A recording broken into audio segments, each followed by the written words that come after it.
अस्सलाम वालेकुम everyone, this is Mia Akbar. Hope so आप सब लोग ठीक होंगे और मेरी वीडियोस आपको पसंद आ रही होंगी। आज ही हम लोग CS 435 का लेसन नंबर 24 कर रहे हैं। मुझे उम्मीद है कि आपको पिछला लेक्चर सारा समझ आ चुका होगा। तो चलिए जी अपनी वीडियो करते हैं स्टार्ट। मॉड्यूल है जी आपका 112 यानी 112 ऑटोमेटेड स्केलिंग लिसनर। अगर एब्रीवेशन आपके पास आती है ना, ASL स्टैंड फॉर व्हाट, तो आप उसका आंसर लिखेंगे या आपके पास वो MCQs में भी आ जाता है ASL is fill in the blank या ASL is also known as. तो इस तरह की चीज़ें होती हैं। तो आप इसका लिखेंगे ऑटोमेटेड स्केलिंग लिसनर। ये एक सॉफ्टवेयर मॉड्यूल है जिसे हम कह सकते हैं कि सर्वेंट एजेंट है। ये हमेशा जो होता है ना, क्लाउड सर्विस के अंदर ना ट्रैक कर रहा होता है कम्युनिकेशन को, मॉनिटर कर रहा होता है सारी कम्युनिकेशन को, और वो जो कंज्यूमर सर्विसेज यूज़ कर रहे होते हैं ना, उन्हें भी ये देख रहा होता है। अब ये क्यों करता है? For scaling purpose. तो हम इसे अगर प्रॉपर वर्डिंग में देखेंगे तो हम कहेंगे कि it is the software module service agent which monitor and track the communication between cloud service and the service consumer for dynamic scaling purpose. In videos में बेसिकली हम पेपर पॉइंट ऑफ व्यू से बात कर रहे हैं, तो मुझे उम्मीद है कि आपको अगर मेरी सिंपल वीडियोस देखते हो तो आपका पेपर A+ होगा। तो चलिए जी आगे बढ़ते हैं। यहाँ पे आपका पेपर रिलेटेड कुछ भी इम्पोर्टेंट नहीं था तो हम इसे कर देते हैं स्किप। अब हम पहुँच गए हैं मॉड्यूल नंबर 113। 113 के अंदर हमारे पास सबसे पहले जो डेफिनेशन आती है that is load balancer. Load balancer क्या है? ये एक सर्विस एजेंट है जो कि डिस्ट्रीब्यूट करता है वर्कलोड को। जब ये वर्कलोड आपका क्लाउड सर्विस पे काफ़ी ज़्यादा हो जाता है ना, यानी कि मल्टीपल सर्विस इंस्टेंस आपके काम कर रहे होते हैं ना, तो वो जो वर्कलोड है वो डिस्ट्रीब्यूट हमेशा लोड बैलेंसर करता है। प्रॉपर अगर इसकी वर्डिंग देखेंगे तो हम कहेंगे कि it is a service agent which distribute workload among multiple processing resources such as multiple service instance. SLA monitor। अब ये SLA जो है ये वर्क करता है जी, मतलब ये पिंग प्रोड्यूस करता है जब आप लोग सर्विस काम कर रहे होते हो ना, मतलब क्लाउड सर्विस पर आप लोग जब वर्क कर रहे होते हो ना, तो जब वो उसका नेट डाउन होना शुरू कर देता है ना, अगर कोई आपके प्रॉब्लम आ रही है ना उस सर्विस पर, तो ये SLA एक ऐसी चीज़ है जो कि उसे मॉनिटर कर रहा होता है। जैसे ही वो डाउन हुआ उसने फ़ौरन से पिंग प्रोड्यूस कर दी। उसने बता दिया आपके मतलब उसने बता दिया कि देखिए जी यहाँ पे हमारे पास प्रॉब्लम आ रही है। हम लोगों ने पिंग को 601 में काफ़ी डिटेल में देखा था कि वो जनरेट होती कैसे है। तो ये सारा काम जो होता है ये SLA कर रहा होता है। Paper use monitor, it is based upon monitoring agent. अब पेपर यूज मॉनिटर करता क्या है कि रिसोर्स को कलेक्ट करता है, यानी कि अगर आपने कोई मैसेज सेंड किया क्लाउड सर्विस को यूज़ करके, तो ये उसकी रिसोर्स उसके बेसिक देख रहा होता है, उसे कलेक्ट करके सेव कर लेता है अपने पास। अब ये जो कलेक्टेड डेटा होता है ना, वो इसे यूज़ करता है फॉर बिलिंग पर्पस। अब हम बात करते हैं कलेक्टिंग डेटा की। तो कलेक्टिंग डेटा है क्या? ट्रांसमिटेड डेटा वॉल्यूम हो गया, बैंडविड्थ कंजम्पशंस हो गए। तो ये सारे ऐसी चीज़ होती हैं जिन्हें वो कलेक्ट कर रहा होता है और इन्हें यूज़ करता है बिलिंग पर्पस। मॉड्यूल नंबर 114 है फेल ओवर सिस्टम। हम लोगों ने काफ़ी डिटेल में डिस्कस किया था लेक्चर नंबर 23 के अंदर। मुझे उम्मीद है कि आपको समझ आ चुका होगा कि फेल ओवर सिस्टम है क्या, बट हम यहाँ भी देख लेते हैं। ये जो मैकेनिज्म होता है ना, ये इंक्रीज करता है जी आपकी रिलायबिलिटी को, अवेलेबिलिटी को। अब ये अवेलेबिलिटी और रिलायबिलिटी क्या है? ये IT रिसोर्सेज की है। जब हम रिडंडेंट इम्प्लीमेंटेशन कर रहे होते हैं ना क्लाउड सर्विस पर, तो आपकी जो रिलायबिलिटी होती है, अवेलेबिलिटी होती है ना IT रिसोर्सेज की, ये उससे इंक्रीज कर देता है। इससे यूज़ किया जाता है जी मिशन क्रिटिकल प्रोग्राम के अंदर cloud service which can cause a single point of failure. अगर मैं बात करती हूँ ना रिडंडेंट इम्प्लीमेंटेशन की, तो ये क्या है? देखिए, जो एक्चुअली मॉनिटर हो रही होती है ना, एरर डिटेक्शन हो रही होती है, अनअवेलेबिलिटी होती है रिसोर्सेज की, जो चीज़ डिटेक्ट कर रही होती है, हमें बता रही होती है पिंक प्रोड्यूस हो रही है, SLA काम कर रहा है। अब ये सारा कुछ आके सॉफ्टवेयर को बताया जा रहा है, तो वो जो हम बताने के अमल को हम रिडंडेंट इम्प्लीमेंटेशंस कहते हैं। दो तरीके के होते हैं, एक्टिव टू एक्टिव होता है और एक्टिव टू पैसिव होता है। अब जब रिडंडेंट इम्प्लीमेंटेशन की हम बात करते हैं कि एक्टिव टू एक्टिव है, तो इसका मतलब ये हुआ कि वो एक्टिवली काम कर रहा है। अगर आपका सिस्टम फेल ओवर हो रहा है तो वो डिटेक्ट करेगा रिसोर्स को, मतलब फेलियर की रिसोर्स को डिटेक्ट करेगा, उसे डायरेक्ट करेगा लोड बैलेंसर की तरफ, ताकि वो उस वर्क लोड को शिफ्ट कर दे दूसरे एक्टिव इम्प्लीमेंटेशन पर। या रिडंडेंट एक्टिव को हम कह सकते हैं कि ये रिडंडेंट एक्टिव इम्प्लीमेंटेशन है। इसके बाद हम देखते हैं एक्टिव टू पैसिव। ये पैसिव तब वर्क करता है जब एक्टिव इंस्टेंस फेल हो चुका होता है। जब फेल ओवर सिस्टम डिटेक्ट उसने कर लिया ना फेलियर को, उसने फ़ौरन से एक्टिवेट कर दिया रिडंडेंट इंस्टेंस को और डायरेक्ट कर दिया जी वर्कलोड को। अब जो न्यूली एक्टिवेटेड इंस्टेंस होता है ना, अब अगर वो वर्क करने में प्रॉब्लम कर रहे हैं तो फ़ौरन से जाके कंप्यूटर का बैकअप वर्क करेगा या उस सर्विस का बैकअप वर्क करेगा और वो फ़ौरन से उसे पैसिव की तरफ ले जाएगा, कॉपी जनरेट कर लेगा। जैसे इशू रिजॉल्व होगा तो वो जो कॉपी थी, वो जो जिसे उसने जनरेट किया था, उसे वापस एक्टिव पे ट्रांसफ़र कर देगा। अगला मॉड्यूल है जी हमारे पास 115 फेल ओवर सिस्टम काज स्टडी। इसमें हमें यहाँ डायग्राम दी गई थी तो ये इतनी इंपॉर्टेंट नहीं थी, आपके पेपर में नहीं आ रही होती, हम लोग पेपर पॉइंट ऑफ व्यू से बात कर रहे होते हैं। मॉड्यूल नंबर 116 है हमारे पास के रिसोर्स क्लस्टर मैकेनिज्म। जैसे कि हमने क्लाउड सर्विसेज के बारे में बात की तो हमें पता चला कि क्लाउड ने प्रॉमिस किया था कि वो virtually unlimited IT resources provide करेगा, वो सर्विसेज देगा। ये जो आईटी रिसोर्सेज हैं ये होती तो वर्चुअलाइज हैं, बट ये एक सिंगल फिजिकल सर्विस था।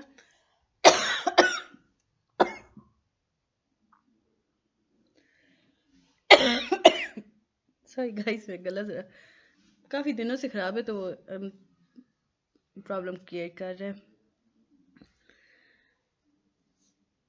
अब ये जो आईटी रिसोर्सेज होती है ना, ये वर्चुअलाइज तो होती हैं, लेकिन ये कभी भी सिंगल फिजिकल सर्वर से प्रोवाइड नहीं की जाती।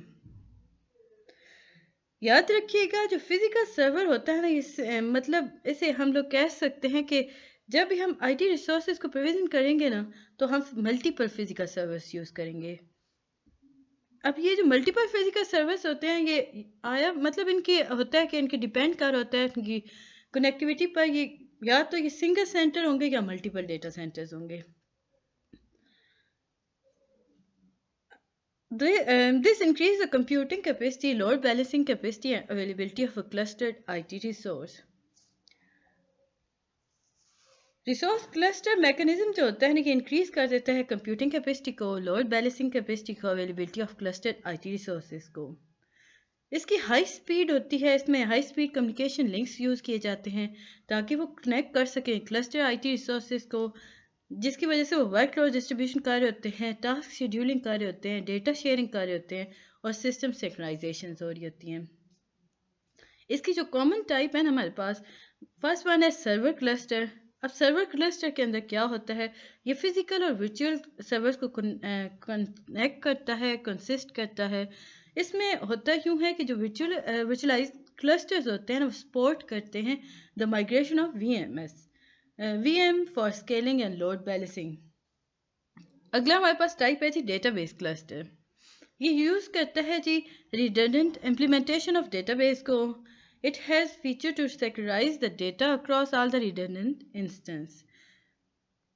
अब जो डेटाबेस क्लस्टर होता है ना, ये काफ़ी ज़्यादा यूज़फुल होता है फॉर एक्टिव टू एक्टिव और active to passive fail over system के ऊपर। लार्ज डेटाबेस क्लस्टर में हम देखते हैं तो ये एक क्लस्टर की टाइप है जिसमें हम लार्ज डेटा सेट को पार्टीशन कर देते हैं, यानी कि उससे डिफरेंट ब्रेक उसका कर देते हैं, उसे ब्रेक डाउन कर देते हैं। यूँ समझ लें कि आप लोग सॉर्ट एंड मर्ज टेक्नोलॉजी जो कर रहे होते हो, सॉर्टिंग टेक्निक यूज़ कर रहे होते हो, वो लार्ज डेटा सेट क्लस्टर के अंदर यूज़ हो रही होती है। यानी कि लार्ज डेटा सेट को ना छोटे छोटे उसके पीस बना दिए जाते हैं, उसके बाद उस पर काम किया जाता है। अब इससे होता है ये है कि उसकी स्पीड इंक्रीज हो जाती है, आपका एरे बहुत तेज़ी से चलना शुरू कर देता है, आप जो भी एप्लीकेशन डेवलप करें वो आसानी से हो जाती है। अगला मॉड्यूल है जी 117 मल्टी डिवाइस ब्रोकर।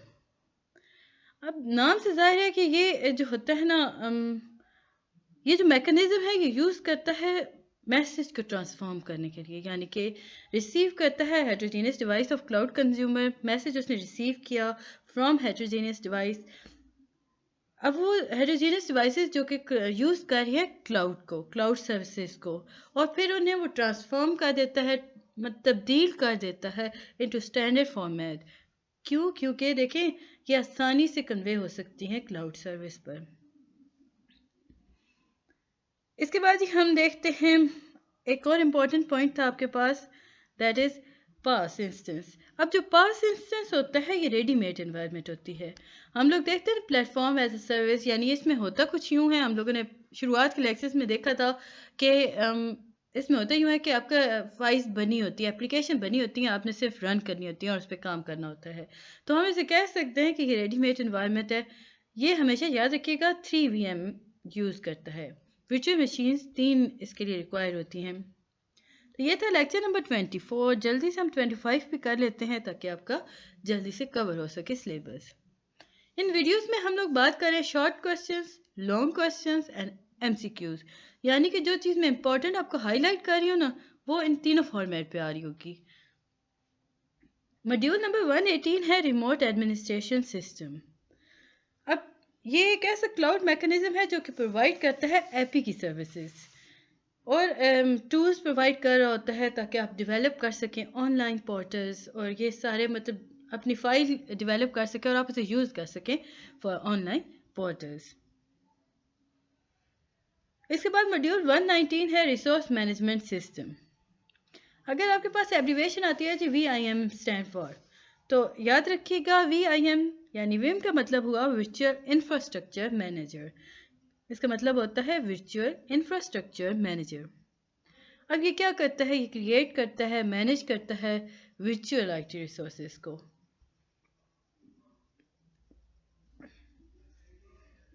आगे बढ़ने से पहले काइंडली मेरे चैनल को लाइक और सब्सक्राइब जरूर कर दें। वीडियो पसंद आती है तो कमेंट करें। मॉड्यूल नंबर 120 है आपका SLA and billing management system. अब जब हम SLA की बात करते हैं तो ये एक ऐसा मैनेजमेंट सिस्टम है जो कि प्रोवाइड करता है features for management and monitoring of SLA। SLA monitoring agent जो होता है वो periodically पिंग प्रोड्यूस करता है, मतलब वो सर्विस बता रहा होता है पिंग की, वो एवलेट करता है आपका जब डाउन टाइम शुरू हो जाता है, मतलब आपका अगर सिस्टम वर्क करना स्लो कर देता है तो फ़ौरन से SLA, हम पिछले इसमें देख चुके हैं इसके मॉड्यूल में कि SLA फ़ौरन से एक पिंग जनरेट कर देता है। तो ये था जी लेक्चर नंबर 25। जल्दी से हम 26 पे कर लेते हैं क्योंकि अभी आपके पास बड़ा टाइम है इसमें, हार्डली 15 to 20 मिनट्स हुए होंगे, 20 तो नहीं 15 to 16 हुए होंगे। मॉड्यूल नंबर 121 है resource pooling architecture. Cloud storage pools consist of file block based storage structure. आपके पास क्वेश्चन आता है व्हाट इज क्लाउड स्टोरेज या व्हाट कंटेन क्लाउड स्टोरेज। तो आप इसमें कह सकते हो कि क्लाउड स्टोरेज पूल जो हैं वो फाइल्स को कंटेन करता है या फिर ब्लॉक बेस्ड स्टोरेज स्ट्रक्चर्स को कंटेन कर रहा होता है। ऑन द अदर हैंड अगर हम नेटवर्क पूल्स की बात करते हैं ना, तो ये डिफरेंट प्री कॉन्फ़िगर नेटवर्क को कंटेन कर रहा होता है, उन्हें कनेक्ट कर रहा होता है डिफरेंट डिवाइसेस के साथ जो कि क्रिएट की जाती हैं रिडंडेंट कनेक्टिविटी के अंदर, लोड बैलेंसिंग और लिंक एग्रीगेशन के अंदर। CPU पूल्स जो हैं वो ready to allocate करते हैं to VM by the multiple of single core. A resource pool can be divided into sibling pool as well as nested pool. याद रखिएगा resource जो pools होते हैं ना वो further divide हो जाते हैं into sibling pools और nested pool के अंदर। अब nested pool क्या है? nested pool जो होता है ना, that is ये ड्रॉ किया जाता है from bigger pool। एक बड़े पूल के जब हम ब्रेकअप करते हैं, उसके छोटे छोटे पीस बनाते हैं तो हम उन्हें नेस्टेड पूल कहते हैं। उसमें सेम डेटा टाइप होती है, उसमें IT रिसोर्सेज सेम होते हैं जैसे कि उसके पेरेंट पूल में हो रहे होते हैं, ऑन द अदर हैंड अगर हम सिबलिंग पूल कहें ना, तो हम कहेंगे कि सिबलिंग पूल जो है वो इंडिपेंडेंट होते हैं, ये आइसोलेटेड होते हैं, एक दूसरे से मुख्तलिफ होते हैं, इनके अंदर डिफरेंट आईटी रिसोर्सेज प्रोड्यूस हो रही होती हैं। मॉड्यूल नंबर 122 है dynamic scalability architecture. Dynamic scalability के अंदर अगर हम बात करते हैं ना, तो इसमें एलोकेशन हो रही होती है डिफरेंट डायनेमिक अवेलेबल रिसोर्सेज की from resource pool. Scaling can be horizontal or vertical and can also be through dynamic relocation. अगर आपके पास आता है जी ASL की एब्रीवेशन, तो आप क्या लिखोगे? ASL is automated scaling listener. Automated scaling listener कहलाता है ASL। मॉड्यूल नंबर 123 है जी हमारे पास सर्विस लोड बैलेंसिंग आर्किटेक्चर। ये जो आर्किटेक्चर है ये स्पेसिफिकली यूज़ किया जाता है वर्क डिस्ट्रीब्यूशन के लिए क्लाउड सर्विसेज। इसमें मल्टीपल इंस्टेंस यूज़ किए जा रहे होते हैं जो कि डिप्लॉय किए जाते हैं लोड बैलेंसिंग सिस्टम के ऊपर। अब जो लोड बैलेंसर होता है वो डिप्लॉय किया जा सकता है as external module. Module number 124 था आपके पास। इसमें जो इम्पोर्टेंट हमारे पास थी, the user is charge only. अच्छा, हमें इलास्टिक डिस्क प्रोविजनिंग आर्किटेक्चर मिला। अब इसमें होता क्या है? इसमें जो कंज्यूमर होता है, जो चीज़ यूज़ कर होता है, उसे सिंपल उसी के चार्जेस देने होते हैं।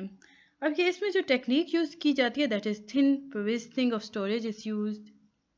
अब thin provisioning allocate the storage space dynamically for the VM storage. इसमें हम पे पर यूज मॉनिटर ट्रैक कर रहे होते हैं, रिपोर्ट कर रहे होते हैं granular billing related to disk usage. The primary and secondary storage are synchronized so that in case of disaster, the secondary storage can be activated. तो ये था जी लेसन नंबर 26। मुझे उम्मीद है कि आपको पसंद आया होगा। मिलते हैं नेक्स्ट वीडियो में, तब तक के लिए अल्लाह हाफिज़।